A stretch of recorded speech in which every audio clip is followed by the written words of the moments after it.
عليكم ورحمة الله تعالى وبركاته. أعزائي المشاهدين، موضوع اليوم الاتصالات، شركات الاتصالات اليمنية. طبعا احنا عارفين انه الانترنت عندنا في اليمن بسرعة بايخة طول، لكن لا دون ما يزيدوا يحاولوا حل المشكلة جو عموها. ساعة الذي قال جاءت تكحله عمته وعما يقود أعمى وضاحة. وما شاء الله علينا نرفع سعر الباقة ونزيد نخفض الجيجا، ولو عاد النت عندنا سريع.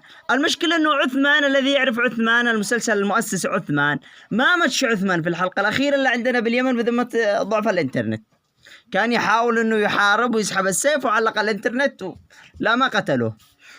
واحنا الشعب الوحيد الذي جالسين نعتقد ان كريم بنزيما عادوا تبع الريال، ما قدش احنا عارفين ان قد انتقل كريم بنزيما لنادي الاتحاد السعودي. ليش؟ بذمة ضعف الانترنت، ضعف الانترنت والشبكة بايخة. إذا تشتي ترسل لصديقك رسالة ما ترتسل له بعد 3 أيام وبعد 4 أيام.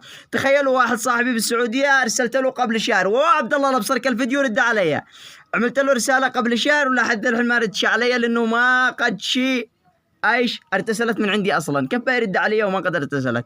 واخر شيء تطلع شركة الاتصالات وترفع لكم الاسعار، وهات يا بهات على متاجرة باموال البشر. عادك تعبي ب2000 ريال الرصيد، اتصلوا معك 1300 او 1200 برصيدك بعد الضريبة والرسوم الحكومية ومدري حق ما هنا ايش ومدري. يا خلق الله ايش هذا؟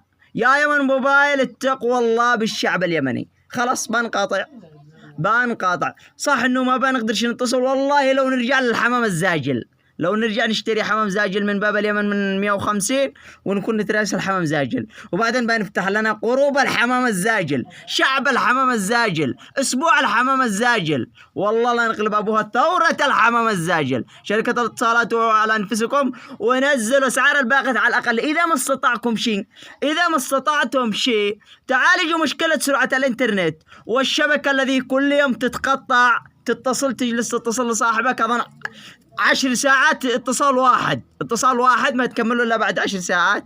اذا ما قدركم شي تحلوا هذه المشكلة، على الاقل لا تزيدوا الطين بله وترفعوا اسعار الاتصالات وترفعوا اسعار الباقات. الباقة اصبحت الان الباقة بسعر ناقة. خذوا بصير اشتري لي ناقة وخارج نفسي ممكن احصل منها بكرة جمل وناقة وابيعهم واعمل لي تجارة. والله وعوها.